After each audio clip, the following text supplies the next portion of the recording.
As you know, smile can win many hearts. When you smile and ask anything to do, everyone is ready for that favor. So the same way, when you sketch the lips, the lips should be that much realistic. They should, like lips can be speak, they can smile. Your sketch can be speak and smile. So it's only possible when you use the right technique, right blending, then it will come into the life.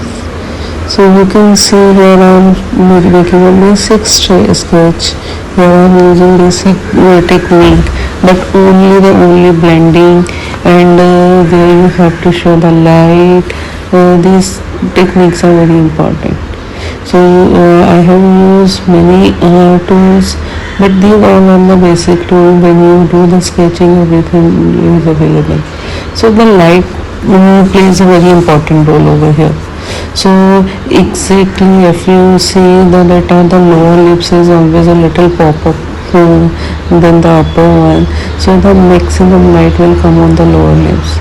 So you have to show that then only, and the third part, and the little down shadow of the lower lip is also plays very important. Like the down shadow only, like if you place the down shadow properly, then only the 3D lips come out very well. Yes, you have to follow these few points to make your sketch realistic. If you like this video, please subscribe my channel and follow me for the upcoming video. Thank you.